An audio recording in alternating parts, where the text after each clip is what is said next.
Mi querido Luis Hernández Navarro, coordinador de opinión de La Jornada, periodista. ¿Cómo estás, Luis? ¿Qué tal, Jesús? Muy buenas tardes. Muchas gracias por la invitación para estar contigo y tu auditorio el día de hoy. No, nosotros agradecidos con tu generosidad, querido Luis, sobre todo para explorar, profundizar este tema que tú ya planteas en tu participación en lajornada.com.mx, en donde hablas de la revuelta estudiantil, el sonido de la ola, esta molestia que se ha venido generando, que se ha venido germinando en la UNAM, en el Politécnico, señoras Chapingo. ¿Qué es lo que está pasando al interior de estos planteles, de estas casas de estudio, Luis? Yo siempre he creído que de una u otra manera son el reflejo de lo que es México a gran escala, lo que pasa, por ejemplo, en nuestra máxima casa de estudios. Pero tú que eres el experto, ¿qué es lo que está pasando en su interior? Efectivamente, creo que tienes razón en tu observación, Jesús. Son instituciones que anticipan lo que va a suceder en el resto del país por la sensibilidad que tienen los jóvenes. ¿Qué es lo que estamos viendo? Estamos viendo una serie sucesiva de tomas de escuela, de asambleas, de movilizaciones de protesta.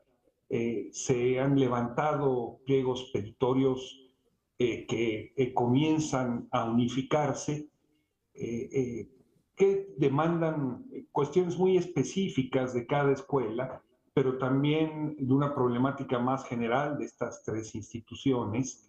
Hemos visto la destitución del rector de la Universidad de Querétaro, también un malestar importante en San Luis Potosí, en Tlaxcala, en Querétaro, eh, que podría generalizarse a otros lugares del país. La pregunta es, ¿qué es lo que están pidiendo estos jóvenes en estos pliegos petitorios? Y diríamos que piden distintas cosas. Por un lado, eh, algunos piden cosas tan elementales como aulas y maestros suficientes para estudiar.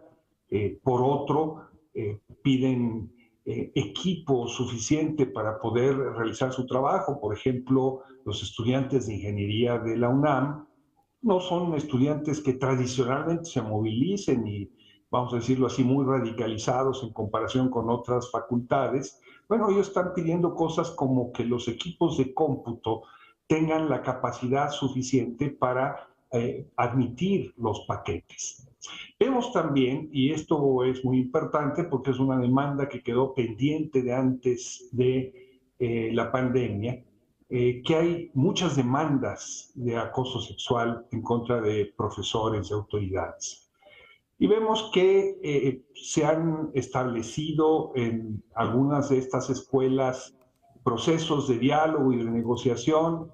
Las autoridades se comprometen a cumplir con ellas y sin embargo, unos cuantos días después, el movimiento vuelve a estallar porque las autoridades simple y sencillamente no cumplen con estos compromisos. Esto ligado con un descontento previo.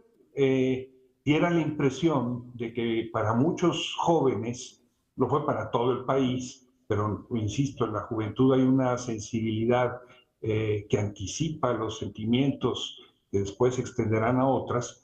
La experiencia de la pandemia fue muy difícil, en condiciones, en ocasiones, de hacinamiento, de precariedad, de violencia familiar, de tal manera que salen a las universidades o al Politécnico esperando encontrarse en una situación mejor y resulta que no, porque estas instituciones quedaron abandonadas, no fueron reparadas, no hubo mantenimiento suficiente. Hay otro tipo de demandas de las que podemos seguir platicando si gustas, pero no quiero abalanzarme sobre la palabra.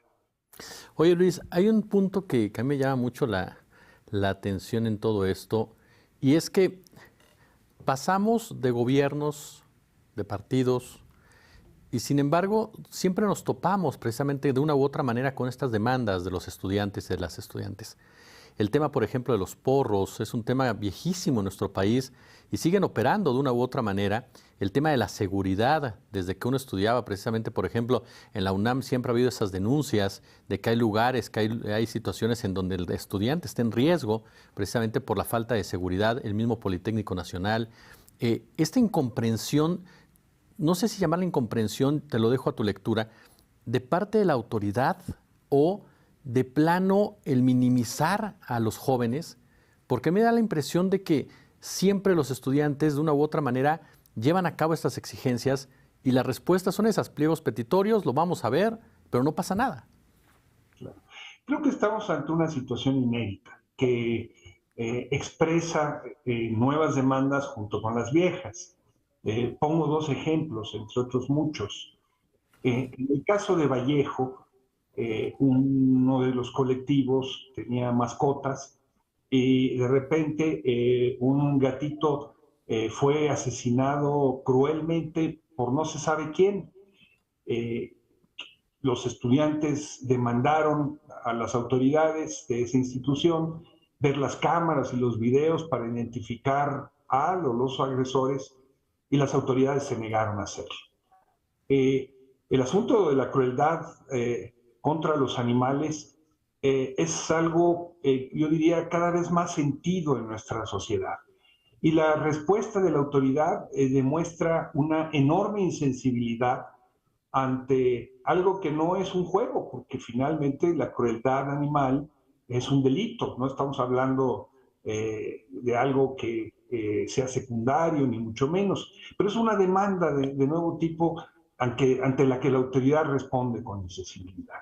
O problemas en la Facultad de Filosofía, por ejemplo, en la UNAM, en donde los grupos trans han chocado con los grupos lésbico-feministas en torno al asunto de los baños, que los trans han hecho baños para todos, con los colectivos lésbico-feministas, otras gentes señalan que los trans no son mujeres, sino que son hombres vestidos de mujer, que están invadiendo sus espacios.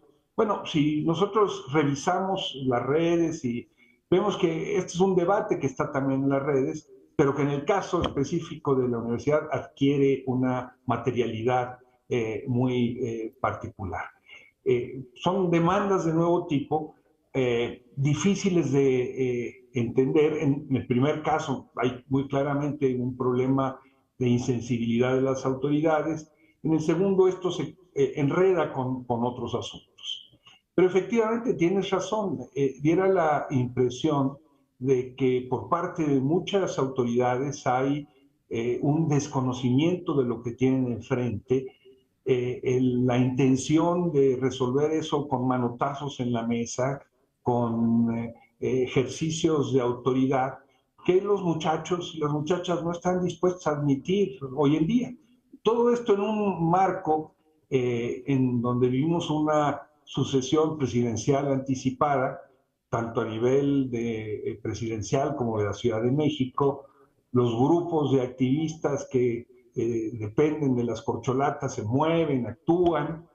Hay en el movimiento estudiantil también un malestar creciente con lo que consideran la militarización del país, de tal manera que ayer vimos una gran movilización estudiantil indígena en contra de la militarización, es decir, se está gestando un movimiento de jóvenes que tienen como demanda el que los recursos vayan a las escuelas para la educación y no al ejército.